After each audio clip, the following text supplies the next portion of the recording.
Cinema இருக்குமா இல்லையா அப்படிங்கிற ஒரு ஒரு எண்ணத்தோடையே நான் பார்த்தேன். பார்க்கும்போது ஒரு 15 மினிட்ஸ்க்கு அப்புறமா இந்த படம் என்ன அதுக்குள்ளே கதைக்குள்ளே இழுத்துருச்சு. ஸோ அதுக்கப்புறம் இந்த படம் நல்லா இருக்குது. சின்ன படம், இண்டிபெண்டன்ட் படம்ங்கிறத தாண்டி இந்த படம் போகணும் நிறைய பேருக்கு அப்படிங்கிறதுக்காக ரேகா நாங்கள் எல்லாருமே இந்த படத்துக்குள்ளே இறங்கி நிறைய வேலை செய்யணும் முடிவு பண்ணோம். ஸோ இப்போது உங்களால் நல்ல ரீச் கிடச்சிருக்கு, ஏற்கனவே நல்ல ரீச் போயிட்டுருக்கு. இப்போ இந்த படக்குழு இன்ட்ரடியூஸ் பண்ணுறேன். ராகவ் டைரக்டர். நன்றி. ஃபர்ஸ்ட் ஆஃப் ஆல் நீங்கள் இது 2வது படம் இங்கே உட்காந்து பார்த்து எங்களுக்காக டைம் எடுத்து நீங்கள் பார்த்துருக்கீங்க. ஸோ ரொம்ப ரொம்ப நன்றி. இதில் ஒரு விஷயம் நாங்கள் என்ன சொல்லணும் அப்படின்னு நினைக்கிறோன்னா, நாங்கள் ஒரு எக்ஸ்ட்ராடினரி படம் எடுத்தோம் அப்படின்லாம் நாங்கள் சொல்ல வரல. ஒரு நல்ல இன்டென்ஷனில் ஒரு டீசெண்டான ஒரு படம் எடுத்திருக்கோம். அது நாங்கள் இப்போ உங்கள் முன்னாடி வைக்கிறோம். ஸோ இதுக்கு மேலே நீங்கள் இதை பற்றி பேசுங்க. ஸோ பேசுங்கன்னு சொல்லும்போது உங்களுக்கு என்ன ஜெனுவனாக தோணுதோ அதை பேசுங்க. பட் கண்டிப்பாக பேசிடுங்க, பேசாமல் மட்டும் இருக்காதீங்க. எங்களுக்கு வந்து ஒரு இண்டிபெண்டன்ட் ஃபிலிம்.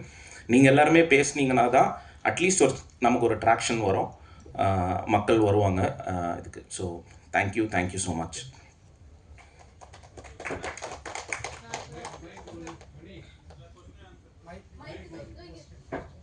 பேர் அஞ்சனா ராஜ்கோபாலன். அந்த மாயக்கூத்துங்கிற மிக அருமையான படத்துடைய இசையமைப்பாளர். என்னுடைய தமிழ் சினிமா டெபியூ இது.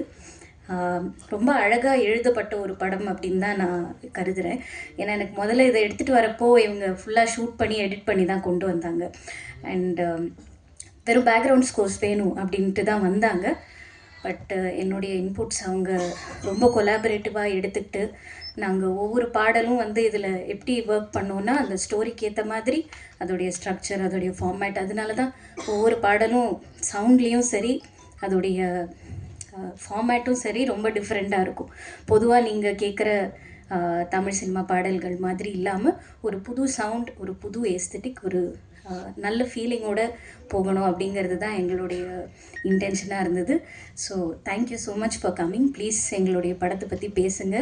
அண்ட் உங்களுடைய words will mean a lot to us. Thank you. இல்லைங்க, வந்திருந்த எல்லாருக்குமே ரொம்ப நன்றி.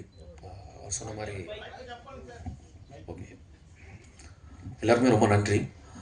இது சமூகத்தில் அந்த கட்டமைக்கப்படும் பொழுது முக்கியமாக சில பேர் இருப்பாங்க, அவங்க தான் முடிவு பண்ணுறாங்க நிறைய விஷயங்கள். அங்கேருந்து நிறைய பேர் அதை பின்தொடர்றாங்க. ஸோ இப்போ அந்த இடத்துல இருக்கக்கூடிய படைப்பாளிகளுக்கு என்ன ஒரு சமூக பொறுப்பு இருக்குது, அதை தான் நம்ம சொல்ல வந்திருக்கோம் அந்த படத்தில். அப்போது அவங்களுடைய பார்வை என்னவாக இருக்கோ அதுக்கேற்ற மாதிரி அந்த சமூகம் வந்து கட்டமைக்கப்படுது. ஸோ அப்போ அவங்களுக்கு என்ன மாதிரியான நோக்கம் இருக்கணும், அந்த எழுத்தோட அந்த தன்மை என்னவாக இருக்கணும். இது கிரியேட்டர் அப்படிங்கிற ஆஸ்பெக்ட்லேருந்து பேசுகிறோம், படைப்பாளின்னு ரைட்டர்ஸாக இருக்கலாம், மற்ற துறையாக கூட இருக்கலாம்.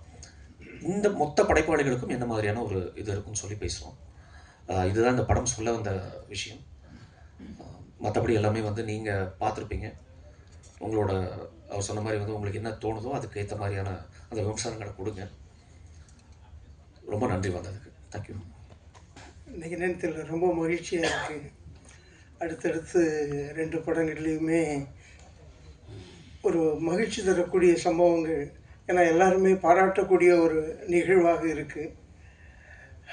எனக்கு இந்த படத்தில் கடைசி நேரத்தில் தான் பழக்கம். ஆமாம். ஆனால் பார்க்கும் பொழுது ரொம்ப அருமையாக வந்திருக்கு. ரொம்ப அருமையாக, அதாவது படைப்பு, ஒரு படைப்பாளி, அந்த கதாபாத்திரங்கள், அது இப்படி ஒரு கதை போகுது. ஆனால் ஒவ்வொரு இடங்கள்லையும் ஒரு அரசியல் பேசிக்கிட்டு இருக்கு. அது ரொம்ப அடிநாதமாக அதுதான் இருந்து இப்படி, ஏன்னா நீங்கள் யார் என்னங்கிறதுலாம் எனக்கு தெரியவே தெரியாது. ஆனால் அந்த படம் வந்து உங்களை பற்றி எனக்கு சொல்லிச்சு. அது எனக்கு ரொம்ப முக்கியமாக படுது. இது நீங்கள் சொன்ன உடனே தான் தெரியும். அந்த கதையோடு இழுத்துட்டு போச்சு. இல்லை, அந்த கதையோடையே நம்மளை அப்படியே இழுத்து கொண்டு போகிறது மாதிரியான ஒரு தன்மையை அது வந்து கொடுத்தது. நடித்தவங்க எல்லாருமே ரொம்ப சிறப்பாக பண்ணியிருந்தாங்க. தயாரிப்பாளர் அது இது நீங்கள் எல்லாருக்குமே இந்த படத்தை கொண்டு வந்து கொடுக்குறதுங்கிறது இருக்குல்ல, அது ஒரு பெரிய விஷயம். எல்லாருக்கும் ரொம்ப நன்றி. நன்றி சார். என்னோடய பேர் ராகுல். எல்லாருக்கும் நான் தான் ப்ரொடியூசர் இந்த படத்துக்கு. எல்லாருக்கும் ரொம்ப நன்றி. இவ்வளோ நேரம் எங்களுக்கோசம் வெயிட் பண்ணி பார்த்துருக்கீங்க. நீங்கள் எழுதுறதுல தான் எங்களோட லைஃப்லாம் இருக்குது. ஏன்னா சின்ன படம், நாங்கள் நிறைய இடத்துக்கு கொண்டு போனோம். சரி, எல்லோரும் ஆக்டர் இல்லைன்றாங்க, கதை நல்லா இருக்குன்றாங்க. ஸோ கடைசியாக உங்கள்கிட்ட தான் வந்திருக்கோம்.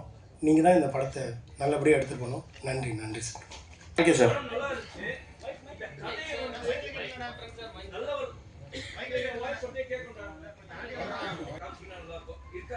இந்த படத்தோட எடிட்டர் சொல்கிறீங்களா சார்? எடிட்டர் வந்து நாகுரான். அவர் இங்கே இல்லை, அவுட் ஆஃப் ஸ்டேஷன் போயிருக்காரு.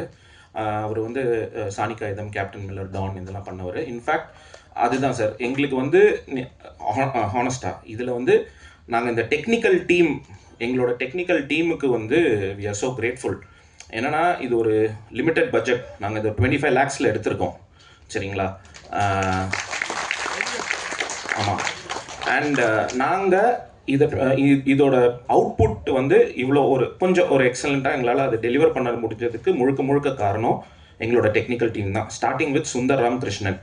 அவர் தான் இந்த படத்தோட கேமராமேன். இந்த படத்தில் ஒரு முக்கியமான பில்லர் அவர் நாங்கள் கொடுத்த லிமிட்டேஷன்ஸ்க்கும் அவர் கேட்ட எக்யூப்மெண்ட்ஸில் பாதி தான் நாங்கள் கொடுப்போம், லைட்ஸ் பாதி தான் கொடுப்போம். என்ன கொடுத்தாலுமே அதில் ஒரு ப்ரில்லியண்ட்டான அவுட்புட் வந்து அவர் நமக்கு இங்கே கொடுத்துருக்காரு.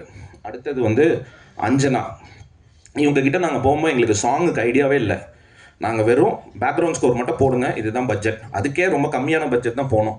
ஆனால் இவங்க ப்ராஜெக்டை ஓன் பண்ணி இவங்க இன்ஷார்ட் ஒரு 5 சாங்குமே படத்தில் ஒரு நல்ல எலிவேஷனை தான் கொடுத்தது.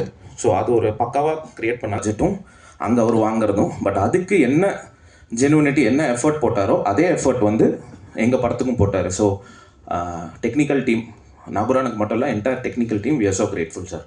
உண்மையிலே எல்லா டெக்னிக்கல் இருக்கவங்க எல்லாருமே all the technicians work well sir. Yes sir. Congrats. Thank you sir. இது நாங்கள் எங்களோட ஒரு சின்ன ஸ்ட்ராங் ஏரியா அப்படின்றது கண்டென்ட். நாங்கள் நிறைய கண்டென்ட்ஸ் வச்சுருக்கோம். இன்ஃபேக்ட் இந்த கதையை வந்து நானும் என் ஃப்ரெண்டு ஸ்ரீனிவாசன் நாங்கள் சேர்ந்து தான் நாங்கள் வந்து எழுதுகிறோம். ஸோ இதில் வந்து நாங்கள் அது மட்டும் இல்லை, நாகராஜ் இருக்கார், இட்ஸ் வைடர் டீம், வினோத் இருக்கான். நாங்களாம் வந்து கதைகளை டிஸ்கஸ் பண்ணிக்கிட்டே இருப்போம்.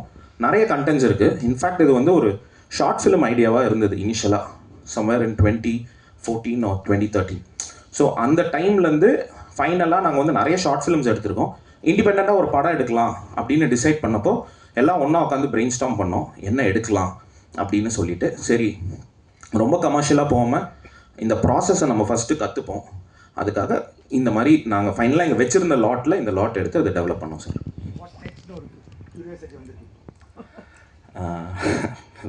தெரியல sir. I mean we have story sir.